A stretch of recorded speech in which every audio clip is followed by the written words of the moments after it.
사랑의 아버지 하나님, 아버지. 주님의 은총과 사랑 속에서 평안히 잠자게 하시고 아멘. 새날을 허락하시어 하나님 앞에서 새로운 하루를 시작할 수 있게 하심을 감사드립니다. 아멘. 아멘.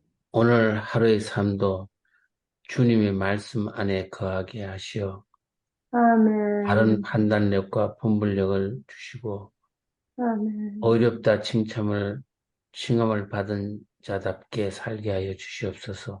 아멘. 우리 안에 정직한 영을 주시어 늘 음. 새롭게 하시고 음. 경건의 모양을 가지고 세상의 헛된 소리에 귀 기울이지 말게 하시고 아멘. 유혹에 빠지지 않도록 성령께서 걸음마다 동참하여 주시옵소서. 아멘. 오늘 하루가 주님 안에서 희락과 평강으로 이어지게 하시고 아멘. 말씀을 증거하는 삶이 되게 하여 주시고 아멘. 맡겨진 일에 성실과 최선을 최선으로 임하게 하시고 아멘. 건강을 더하여 주시어서 힘찬 하루를 보내게 하여 주시옵소서. 아멘. 아멘. 이 시간 거룩하신 하늘의 말씀으로 우리의 빈 성령을 심령을 채워주시고 아멘. 온전한 믿음과 소망을 가지고 하루를 살게 하여 주시옵소서. 아멘. 아멘. 가정과 교회를 지켜주시고 아멘. 하나님의 역사가 이 땅을 끊임없이 다스리게 하여 주시옵소서. 아멘. 오늘 하루도 말에 실수 없게 하시고 아멘. 불의한 자리에 들거나 악한 행위로 주님의 영광을 가리우지 않게 하여 주시고 좀 아멘. 더 겸손하고 선한 말과 행실로 하나님의 자녀됨을 드러내게 하여 주시고 아멘. 말씀을 전파하는 놀라운 은총을 베풀어 주시옵소서. 아멘. 특별히 간구합니다. 힐답교회 청년들을 위로하시고 아멘. 하나님을 경외하는 법을 배우게 하시며 아멘. 믿음으로 살아가는 청년들이 되게 하시고 아멘. 모이기에 힘쓰는 청년들이 되게 하시고 아멘. 예배가 회복되고 주님의 기뻐하시는 뜻을 이루는 복된 자리에 모든 청년들이 동참하게 하시며 아멘. 청년들이 예배와 기도의 말씀으로 부흥되게 하여 주시옵소서. 아멘. 연로하신 어르신들 특별히 건강을 회복하게 하시고 아멘. 모든 성도의 삶이 날마다 거룩해지게 하시고 각 아멘. 가정에 평화를 주시고 우리 아멘. 자녀들과 사랑하는 가족 모두가 평강과 진리 가운데 오늘 하루도 살게 하시고 주의 말씀 안에서 하나 되게 하시고 아멘. 주님만 굳게 의지하게 하시고 우리의 아멘. 생각과 계획이 이루어지게 하여 주시옵기를 예수님의 이름으로 기도드렸습니다. 아멘. 예, 감사합니다. 예, 오늘은 감사합니다. 계시록 9장 12절부터 있는 말씀으로 은혜를 나누도록 하겠습니다. 예, 계시록 9장 12절에 있는 말씀을 먼저 봉독합니다. 첫째 화는 지나갔으니 보라 아직도 이후에 화 둘이 이르리로다. 요한계시록 8장 13절에 있는 말씀은요. 넷째 나팔이 끝나고 난 다음에 내가 또 보고 들으니 공중에 날아가는 독수리가 큰 소리로 이르되 땅에 사는 자들에게 화가 있으리니 이는 새 천사들이 불어야 할 나팔 소리가 남아 있음이로다 하더라. 여기 8장 13절에 새 화가 아직 세상 사람들에게 임할 것이다 라고 선포하였는데요. 그 다음에 다섯째 나팔이 뒤따랐고, 다섯째 나팔이 끝난 다음에 오늘 12절에 첫째 화는 지나갔으니 아직도 이후에 화 둘이 있다라고 얘기했습니다. 그리고 계시록 11장 14절에 보면 여섯 번째 나팔이 끝나면서 둘째 화는 지나갔으나 보라 셋째 화가 속히 이르는도다라고 그렇게 말씀하고 있습니다. 그래서 계시록 8장 13절에 나오는 세 가지 화는 다섯째, 여섯째, 일곱째 나팔이라는 것이 분명해졌습니다. 존 폴링 교수님은 자신의 오래전에 아니 계시록 새벽 묵상을 기록하기 한 15년 전쯤에 어떤 설교자의 말씀을 통하여 받았던 그런 은혜를 이렇게 묘사하고 있습니다. 그가 말할 때마다 내 심령은 안으로부터 타올랐다. 마치 그가 내 영혼 속을 읽을 수 있는 것 같았다. 그는 예언가도 독심가도 아니었지만 극히 명쾌하게 요점을 짚어주었다. 그는 다만 심령을 다하여 말하는 평범한 그리스도인이었음에도 그 말에는 선지자적 권능이 있었다. 목사가 설교를 듣고 이런 반응을 나타내는 것이 그렇게 쉽지 않습니다. 저도 목사로서 설교를 듣지만 다른 목사님, 다른 설교자들의 설교를 통해서 이렇게 자기의 있는 이 속이 다 밝혀지는 듯한 그런 것들을 경험하기가 그렇게 쉽지 않은 것을 보게 됩니다. 근데 그의 설교를 그토록 능력 있게 만드는 것은 무엇이었을까? 그가 사용하는 예화의 90%는 자신의 개인적인 경험에서 나왔다라고 했습니다. 그러니까 이게 경험되어진 것에서 나오는 말씀이 능력이 있다는 것이죠. 더군다나 자신의 경험을 이야기할 때는 거의 항상 성공이 아니라 실패에 대하여 말하였다. 자연스럽게 나의 설교에 대하여 생각하게 되었다. 내가 삶으로부터 나오는 예화를 말할 때에는 항상 성공에 관한 것이었고 실패해야 되는 것은 거의 없었다. 전적인 현실 점검이 이루어진 것이다. 그 은혜를 받기 했던 설교자의 개인적인 경험이 거의 대부분이 실패를 고백하고 실패에서 나왔던 하나님의 은혜를 강조하는 반면에 존 폴링 교수가 설교하는 자신의 개인적인 경험담들은 거의 대부분 성공을 이야기했었다라는 것을 발견하게 된 것입니다. 내 이미지에 광택을 내기 위하여 강단을 사용하고 있었다는 것을 깨닫게 된 것이다. 저도 이 말씀을 읽으면서요, 제 설교를 한번 되돌아보았습니다. 저의 개인적인 경험을 이야기할 때 실패를 이야기하기보다는 성공했던 것, 잘했던 것을 더 많이 인용했다라는 것을 저도 느끼게 되었습니다. 자기가 실패하고 쓰라리게 좌절하고 아팠던 경험들은 이렇게 슬쩍 가리고 그런 걸 잘 노출하려고 하지 않은 것 같아요. 근데 여러분, 우리가 살면서 실패했던 경험이 더 많습니까? 성공했던 경험이 더 많습니까? 그런 것이 더 많죠. 어떤 분들은 성공한 경험들이 더 부각되고 크게 느껴질지 모르지만 사실 매일매일의 삶 가운데 실패했던 경험들이 얼마나 더 많이 있습니까?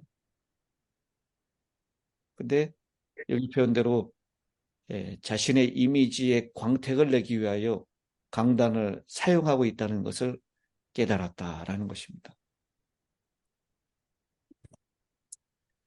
그리고 또 목회하는 교회에서도 전반적인 현실 점검을 받았다라고 고백을 하고 있습니다. 이런 장을 찾는 더 좋은 방법을 모색하던 중에 남가주에 있는 히스패닉 교회들은 거의 매 3년마다 신자 수를 2배로 늘리고 있다는 사실을 알게 되었다. 그러니까 이게 2009년도에 이걸 기록했으니까요. 2009년 이전에 있는 경험이었던 것. 2009년에서 15년 전의 경험이었던 것 같습니다. 그때 당시에 남가주에 있는 히스패닉은 거의 매 3년마다 신자를 2배로 늘리고 있었다라는 것이죠. 그들이야말로 다른 교회들이 하고 있지 않는 어떤 일을 하고 있을 것이라고 여기고 우리는 그 교회들의 전략을 미국 내에서 더욱 폭넓은 환경에 적용하기를 원하였다. 그런데 조사 결과 놀라운 사실이 밝혀졌다. 지난 10년 동안 미국에서 자란 히스패닉 3세, 4세대들은 한 명도 침례를 받지 않았던 것이다.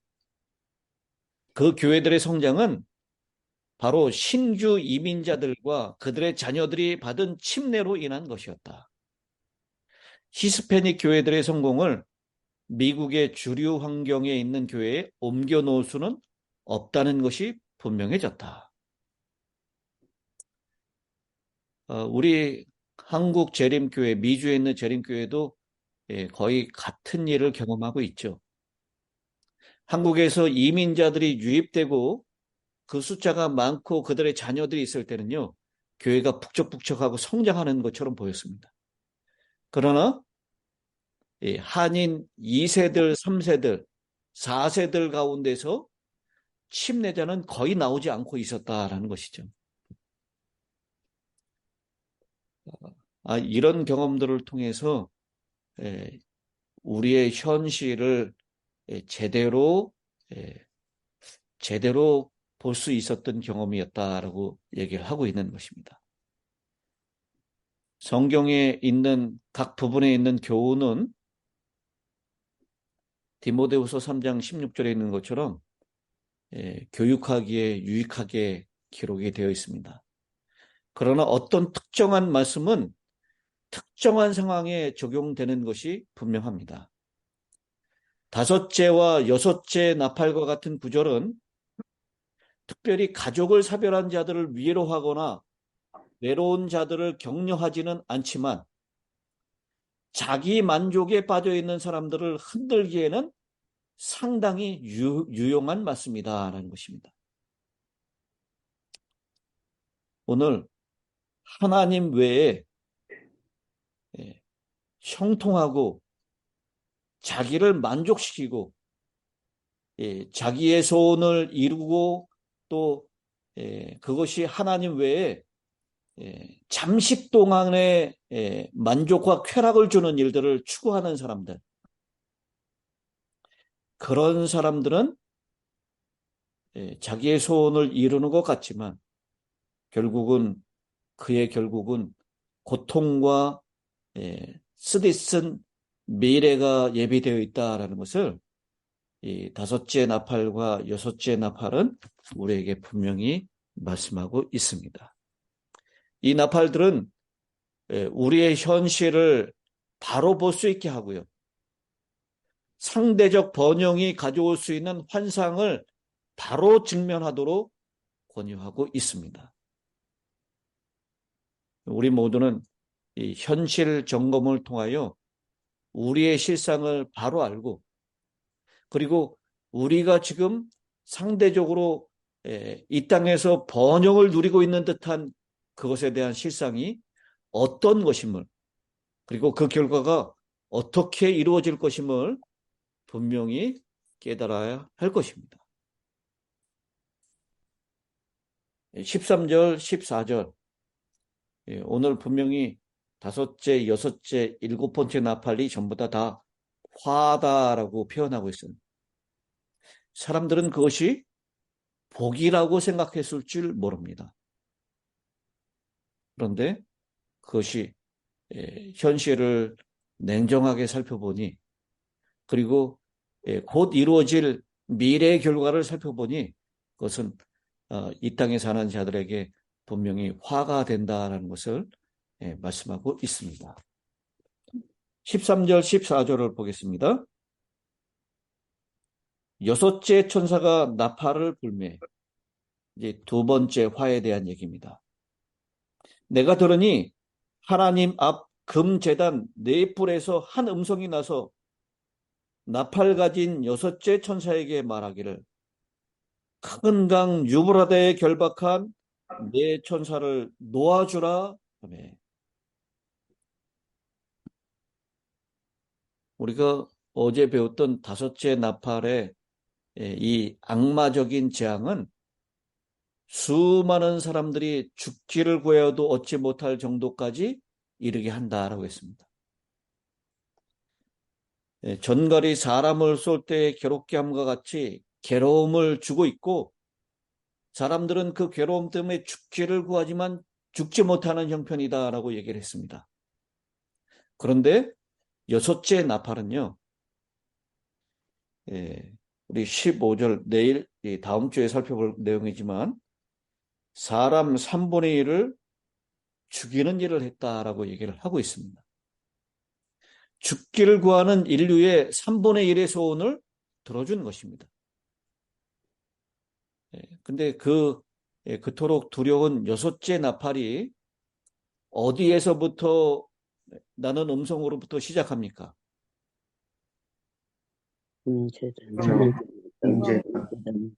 하나님 앞 금제단 네 뿔에서 음성이 들렸다라고 얘기를 하고 있습니다. 여기 이 금제단으로부터 나오는 음성, 이것에 대한 이야기를 존 폴린 교수님이 다윗의 왕위를 아들에게 물려주는 사건으로 설명을 하고 있습니다. 그 이야기를 우리가 알기 위해서 열왕기상 1장에 있는 말씀을 좀 보시겠습니다. 열왕기상 1장입니다. 성경을 한번 펴보시기 바랍니다. 다윗 왕이 나이가 많아 늙으니 이불을 덮어도 따뜻하지 아니한지라. 이 다윗이 이제 70세쯤 되었을 때 그 건강이 나빠지고 국가에 대한 지배력이 약화되었습니다. 그때 5절입니다. 학기세 아들 아도니아가 스스로 높여서 이르기를 내가 왕이 되리라 하고 자기를 위하여 병거와 기병과 호위병 50명을 준비하니 그는 압살롬 다음에 태어난 자요 용모가 심히 준수한 자라. 그의 아버지가 네가 어찌하여 그리하였느냐 하는 말로 한 번도 그를 섭섭하게 한 일이 없었더라. 압살롬이 반역을 하고 압살롬 다음에 태어났던 아들인 아도니아가 여기 7절에 얘기하고 있는 것처럼 요압과 제사장 아비아달과 모이하니 그들이 따르고 도왔다라고 했습니다. 다윗의 군대 장관이었던 요압 그리고 대제사장 아비아달의 지원을 얻어낸 것입니다. 압살롬이 반역했을 때 요압과 아비아달은 다윗에게 충성하였던 자들입니다. 다윗의 신임을 마음껏 받았던 자들이죠. 근데 이 아도니아가 이 다윗의 이 충신들로부터 지지를 받았고, 그리고 결국은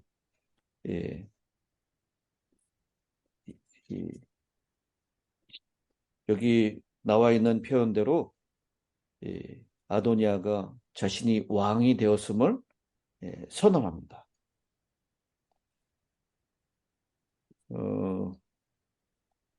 그렇게 되자 나단 선지자 다윗을 이렇게 와서 책망했었던 그 나단 선지자죠. 나단 선지자가 다윗 왕을 움직이기 위하여 밧세바와 계략을 꾸밉니다. 그래서 이 나단과 밧세바가 이 다윗에게 들어가서 이 아도니아가 왕이 됐음을 왕은 들으셨습니까? 왕은 약조하시기를 이 나의 아들에게 왕위를 물려준다고 하지 않았습니까? 그것을 상기시키고 결국은 다윗의 아들 솔로몬을 왕위로 물려주게 되고 그 왕이 되었음을 선언하게 되는 장면이 열왕기상 1장에 쭉 기록되어 있습니다.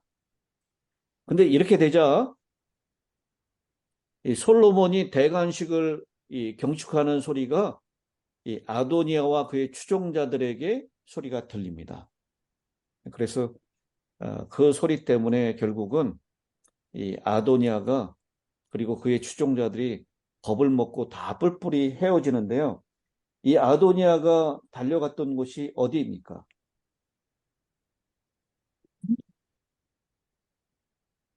성전. 예. 아도니아가 달려갔던 그 이야기를 여기 쭉 1장 후반부에 계속 설명하고 있는데요.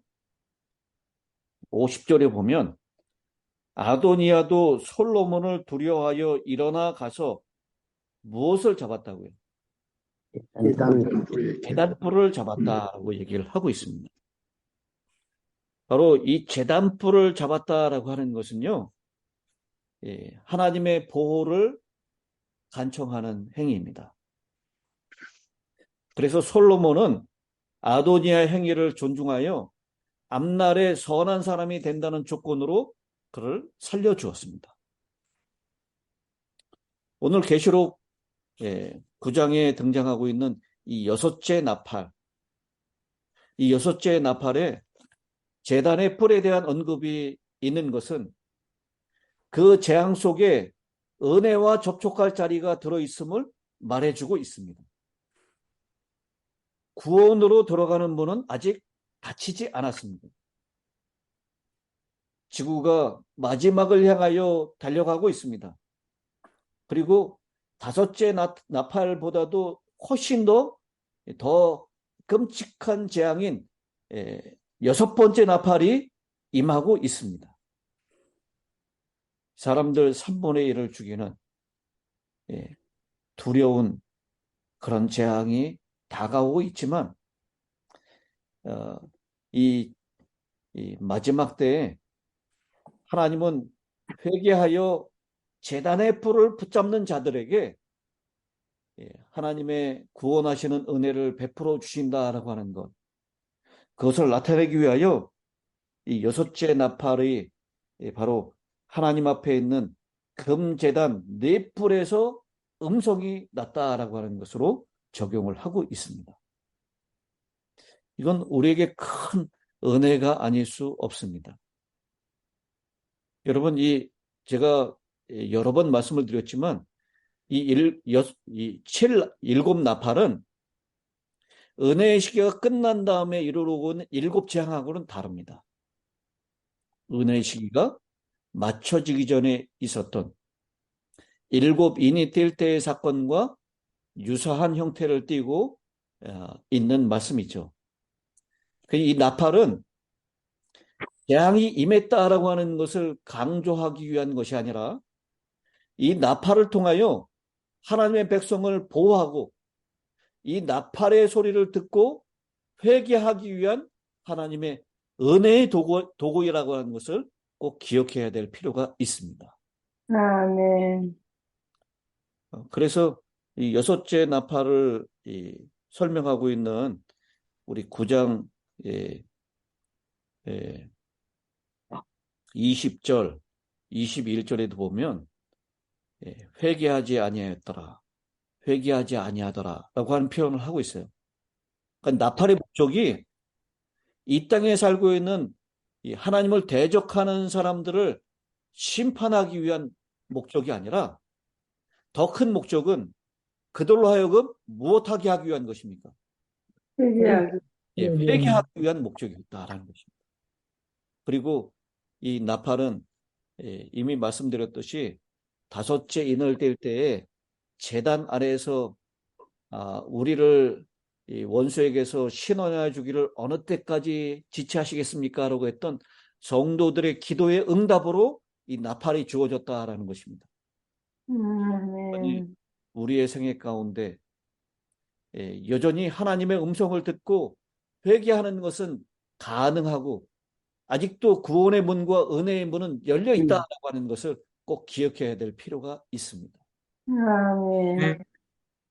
비록 우리의 생애에 스스로 자기를 만족하게 여기고 자기 스스로 높아지려고 했었던 아도니아가 걸어갔던 그 길을 걸어갔던 경험이 있다 할지라도 우리가 해야 될 유일한 길은 우리의 무력한 영혼이 하나님의 자비와 은혜를 붙잡기 위하여 하나님의 성전, 성소에 가서 제단의 불을 붙잡는 것이다라는 그것을 꼭 기억하시게 되기를 간절히 바랍니다. 아멘. 하나님께서 유브라데에 결박한 네 천사를 놓아주라라고 했습니다. 이 유브라데는요, 성경에 큰 강이라고 묘사되어 있습니다. 사실 이스라엘의 하나님의 백성들에게 의지할 수 있는 강은 무엇밖에 없습니까? 유대 땅에. 유대 땅에서 그들이 의존할 수 있는 강은 갈릴리 강밖에 없습니다. 이 유브라데 강은 큰 강이라고 성경에 여러 번 소개되고 있는데 그것은 바로 바벨론 제국 그리고 하나님의 백성과 하나님을 침략하는 북방의 하나님을 대적하는 백성들의 경계가 바로 유브라데입니다. 그리고 유브라데 강이 말랐다라고 하는 것을 통해서 나중에 우리가 이제 7장을 공부할 때 이 유브라데 강이 같이 나오는데요.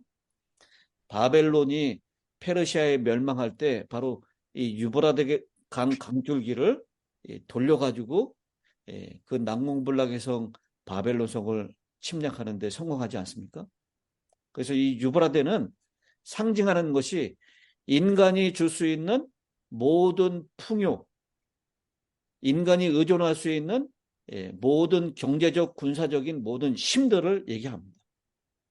바로 이것이 음녀가 물이 앉았을 때라고 했은 그 물을 상징하고 있는 것입니다. 바로 유브라데 강에 있는 결박한 네 천사를 놓아주라라고 말씀을 합니다. 바로 인간이 의존하고 인간을 만족시켰던 그 모든 것들이 결국 하나님을 믿지 않는 백성들을 하나님을 대적하는 백성들을 결국은 죽이는 세력으로 등장하게 될 것을 말씀하고 있는 것입니다. 여섯째 나팔. 자기 만족의 덫에 쉽게 빠질 수밖에 없는 우리 연약한 사람들. 우리를 다시 한번 되돌아보게 하고 내 지금 있는 형편이 어떠한 것임을 분명하게 확인시켜주는 하나님의 경고의 나팔이라고 믿습니다. 아멘. 여러분 스스로 만족하고 계십니까? 이만하면 됐다라고 생각하십니까? 또 지금 평안하다, 안전하다라고 느끼고 계십니까?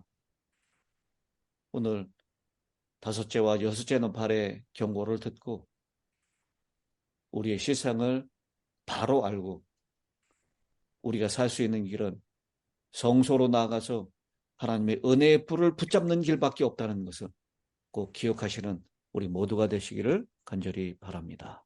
아멘. 기도하겠습니다.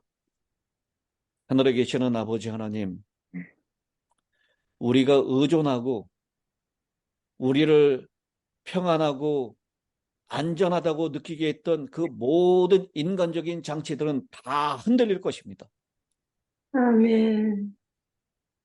하나님을 의지하지 않고 인간적인 방편을 의지했던 그 모든 것들은 결국은 우리에게 고통과 절망과 죽음을 주는 그런 것에 불과하다는 것을 오늘 이 5째와 6째 나팔을 통하여 우리에게 경고하여 주시니 은혜를 감사합니다. 아멘. 우리가 의지하고 믿을 것은 유보라데의 풍족한 강이 아닙니다. 하나님께서 회개하고 돌이키려 하나님께 돌아오는 자들, 성소의 은혜의 뿔을 붙잡는 자들에게 제공되는 하나님의 은혜와 구원이 우리에게 절실히 필요합니다. 이 아멘. 땅이 주는 환상에 속지 않게 도와주시옵소서.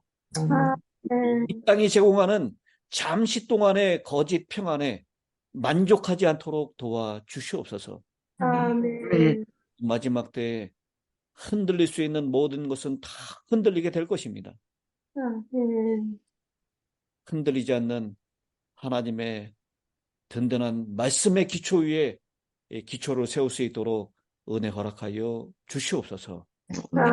우리가 오직 평화를 누리고 안전을 누릴 수 있는 것은 우리에게 주어진 평안하고 안전한 환경이 아니라 주님의 보호의 날개 안에 있다는 것을 기억하며 아멘. 인간적인 모든 방편을 내려놓고 아멘. 은혜의 아멘. 손길, 우리에게 제공된 십자가로 달려가 십자가 밑에서 진정한 쉼과 안식을 경험하게 하여 주시옵소서. 아멘. 특별히 오늘은 안식일을 예비하는 날입니다. 엿새 동안 일상에서 지치고 힘들었던 우리 모두에게 하늘을 미리 맛볼 수 있는 특권을 허락하신 것 감사합니다. 나를 위하여 아멘. 우리 모두가 몸과 마음과 환경을 잘 준비할 수 있도록 도와주시옵시고 아멘. 하나님과 막힘없는 교제를 통하여 성도들의 서로 격려와 나누는 은혜를 통하여 마음 가운데 진정한 기쁨이 샘솟듯 솟아나는 안식일이 될 수 있도록 도와주시옵소서. 아멘. 특별히 다음 주에 수술을 앞두고 있는 우리 최영복 목사님, 그 10년 가운데 하나님 강 같은 평안을 허락하여 주시옵시고 아멘. 의지하고 바라봄으로 샘솟는 기쁨이 순간순간마다 넘치게 하여 주시옵소서. 아멘. 되고 있는 수술을 할 의료진들에게, 의사들과 간호사들에게 주님 은혜를 베풀어 주셔서 그들이 가지고 있는 모든 의술들을 유감없이 잘 발휘할 수 있도록 도와주시고 또 하나님의 치유하시는 사역에 잘 협력하는 자들로 주님 사용하여 주시옵소서. 이를 위해 기도하는 우리 가족들, 특별히 염려하시는 우리 한문자 사모님의 마음 가운데 하나님 평안과 위로를 허락하여 주시옵시고 하나님이 주시는 확신 가운데 아멘. 쉼을 얻도록 은혜 허락하여 주시옵소서. 하나님의 은혜가 우리 힐탑에 있는 모든 성도들, 각 개인의 가정과 속해 있는 모든 자유손들에게 이 안식일의 복이 충만히 경험되게 하셔서 몸과 마음이 새롭게 소성되는 하나님의 축복의 날이 되게 하여 주시옵기를 우리 구주 예수님의 귀하신 이름으로 감사하며 기도드리옵나이다. 아멘. 아멘.